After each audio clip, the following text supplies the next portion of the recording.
Family creations. இன்னைக்கு நான் உங்களுக்கு புதுசா காமிக்க போறேன். ரொம்ப ஈஸி மெத்தடா இருக்கும். அது என்னன்னா கேப்சிகம் ரைஸ் காமிக்க போறேன். ரொம்ப ஈஸி மெத்தட் பாருங்க. இப்போ இந்த கேப்சிகம் நான் கட் பண்ணிட்டு காமிக்கிறேன் உங்களுக்கு. இப்போ நான் கேப்சிகம் ஆனியன் கட் பண்ணி வச்சிருக்கேன். அது கூட பூண்டு அப்புறம் ஜிஞ்சர் ரெண்டும் கட் பண்ணி வச்சிருக்கேன். பூண்டு ஜிஞ்சர் இந்த சைஸு, பூண்டு வந்து 10 பல் எடுத்திருக்கேன் நான். இப்போ நான் ஸ்டவ் ஆன் பண்ணிக்கிறேன். ஆன் பண்ணியாச்சு. இப்போ இந்த ஆயில் ஊற்றிக்கிறேன் நான். கடலை எண்ணெய் இது அப்ராக்சிமேட்டாக ஊற்றிக்கலாம் நம்ம.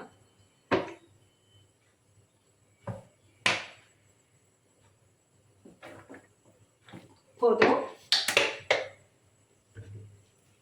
சூடாகட்டும்.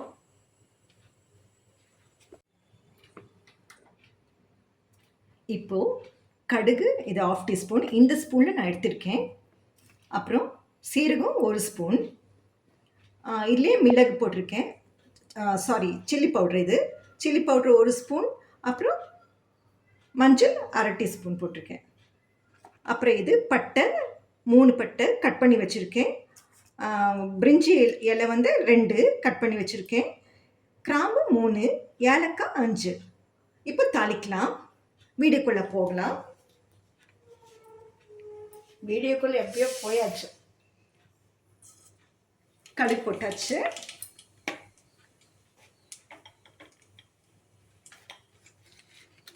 இப்போ இந்த கிராம்பு ஏலக்காய் இதெல்லாம் போடலாம்.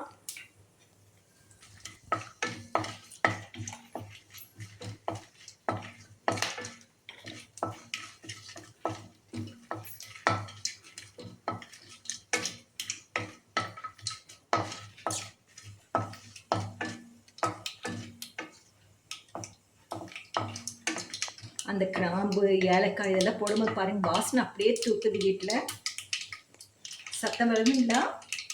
கேட்குதா சத்தம்?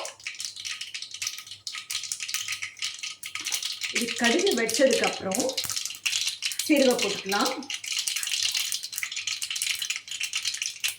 சீரகம் போட்டாச்சு. இப்போ இந்த பூண்டு இஞ்சி போட்டுக்கலாம்.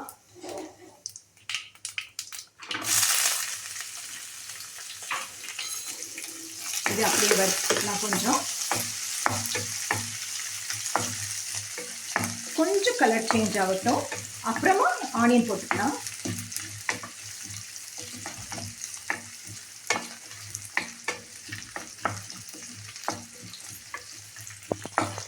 இந்த பூண்டோட ஸ்மெல் பாருங்க, அப்படியே தூக்குது.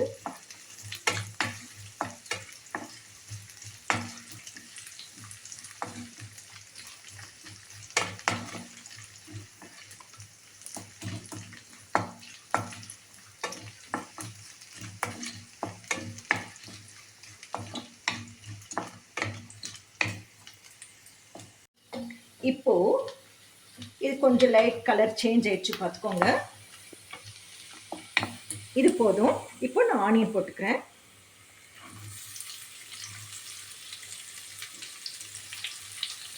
இப்போ இது கொஞ்சம் கலர் சேஞ்ச் ஆகட்டும். சேஞ்ச் ஆனதுக்கப்புறம் உப்பு போட்டுக்கலாம், மஞ்சள் போட்டுக்கலாம்.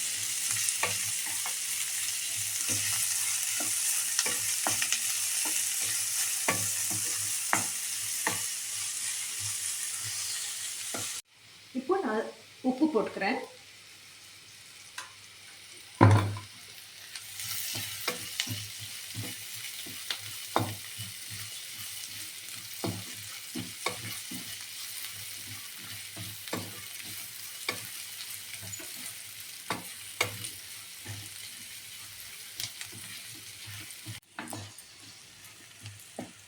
இப்போ வெங்காயம் வதக்கிடுச்சு.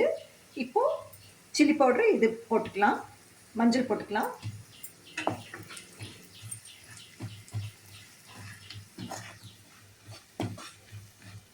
அஞ்சு நிமிஷம் ஆகட்டும். அப்புறமா கேப்சிகம் போட்டுக்கலாம்.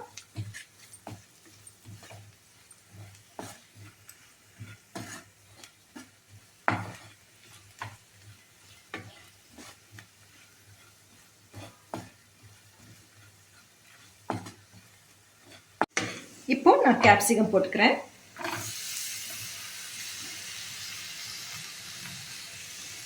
இது கொஞ்சம் வாட்டணும்.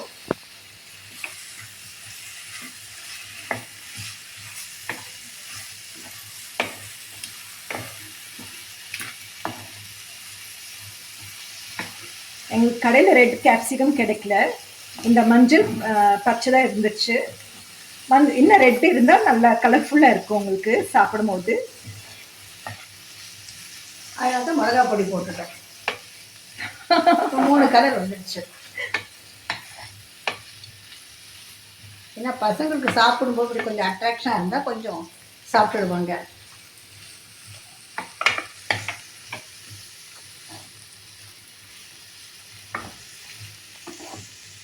இப்போ இது அவ்வளோதான், ரெடி ஆயிடுச்சு. ஸ்டவ் ஆஃப் பண்ணலாம். ஆஃப் பண்ணிவிட்டு இந்த லெமன், ஒரு லெமனில் நான் பாதி எடுத்திருக்கேன், இந்த லெமன் ஆட் பண்ணிக்கலாம். டேஸ்ட் நல்லா இருக்கும் இதுக்கு. அப்படியே இதெல்லாம் கலந்துட்டு ரைஸில் மிக்ஸ் பண்ணிவிட்டு காமிக்கிறேன் நான், பாருங்கள். அப்புறம் சாப்பிட்றதா, அவ்வளோதான். அது எல்லாருக்கே தெரியும். இப்போ சாப்பாடில் நான் போட்டாச்சு பாருங்க. இப்போ இது எல்லாமே கலந்துக்கலாம்.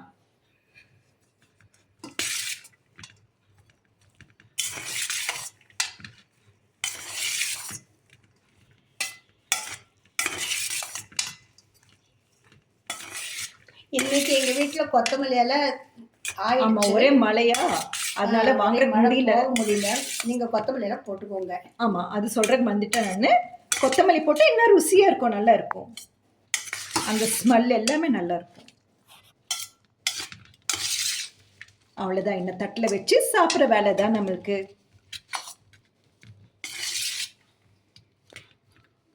பாருங்க, செப்பரேட்டா சாப்பாடு இருக்கு இல்லைங்களா, நல்லா இருக்கு பாருங்க. பிரியாணி மாதிரியே தெரியுது.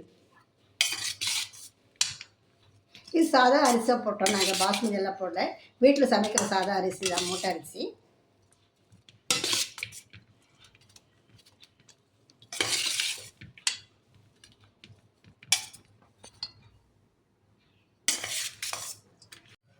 இப்போ சாப்பாடு ரெடி ஆயிடுச்சு, வாங்க சாப்பிடலாம். சாப்பிட்டு எப்படி இருக்கு நீங்க சொல்லணும். சும்மா சாப்பிட்டு சும்மா இருக்கக்கூடாது. சப்ஸ்கிரைப் பண்ணுங்க, லைக் பண்ணுங்க, கமெண்ட்ஸும் சொல்லணும். எப்படி இருக்கு சொல்லுங்க. நீங்க சொன்னாதான் நான் நெக்ஸ்ட் எது சேஞ்ச் பண்ணிக்கிற முடியும், எது சரியில்லை சொல்லலாம். தேங்க்யூ ஃபார் வாட்சிங்.